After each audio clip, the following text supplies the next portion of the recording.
আপনাদেরকে বলি মিয়া, যাদের মা বাবা বেঁচে আছেন, যাদের ঘরে তার ছেলে তার মেয়ে 365 দিনের এক বছরে কোনো দিন ফজরের নামাজ পড়ে না, অথচ আপনার ঘরে ঘুমায়, আপনার ঘরে খানা খায়, এই জানোয়ার আর কতদিন পালবেন? এই জানোয়ার আর কত বছর আপনার ঘরে ঘুমাবে বলেন? হাসরের ময়দানে কি বলবেন?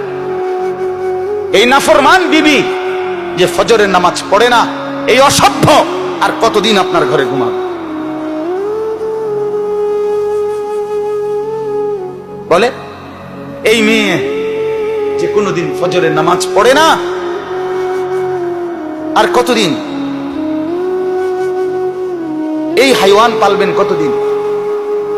সোফা বানাচ্ছেন কার জন্য? খাট বানাইলেন কার জন্য? টাইলস লাগাইলেন কার জন্য? বিল্ডিং এটা কার জন্য বানাইলেন? 4টা room, drawing room, dining room, মাতবুরি দেখান, হ্যাঁ মানুষের দেখাইছেন একটা বিল্ডিং বানাইছেন। টাইলস হলো আপনার বাড়ি, টাইলসে যেমন মানুষে ড্রয়িং রুমে থাকে, টাইলস কিন্তু বাথরুমেও থাকে, কথা বলেন না? টাইলসের রূপে খাটে যেন মানুষে হতে, টাইলসের নিচে মুখে, কথা বলেন? এটা কি আশ্চর্য? কি হয়ে গেল? আহামরি কি হয়ে গেল এমন? কিন্তু এই ঘরে, এই খাট, এই সোফা, এই ফার্নিচার, এই পালং, এরা কে ঘুমাচ্ছে?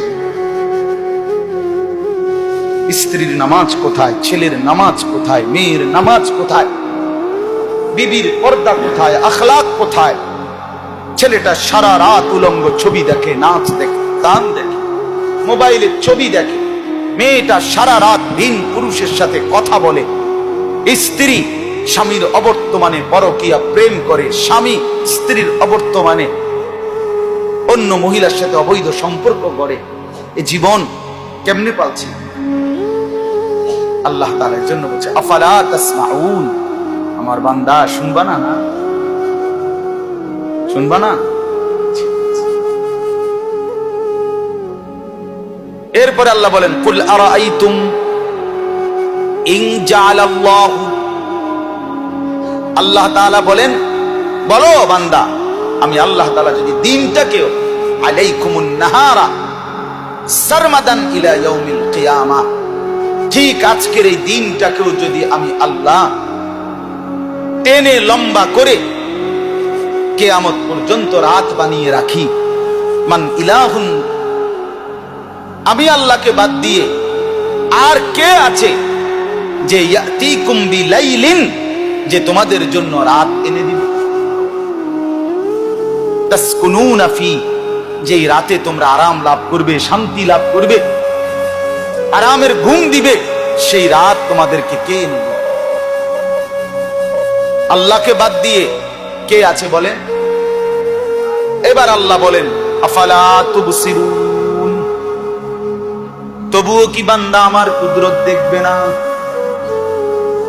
এই চোখে আজকের দিনের আলোতে এত কিছু দেখলা বান্দা, আমার কোরআন কেন দেখলা না? এত আওয়াজ শুনলা বান্দা, মসজিদের আজান কেন শুনলা না? আমি আল্লাহর কুদরতের এত কিছু দেখলা, এত কিছু দেখে আমি আল্লাহকে কেন চিনলা না? বলেন কি জবাব? কি জবাব?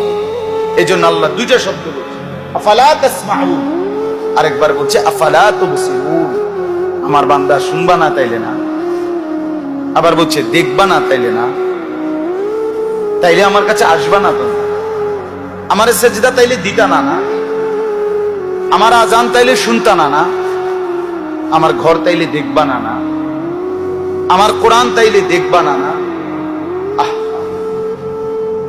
এরপরে কি কথা? এরপরে যেন, এরপরে লুকাইয়া আছে কথা। আল্লাহ বলতেছে, যেন বলতেছে আচ্ছা আমার সাথেও দেখা হবে, আমার সাথেও কি হবে?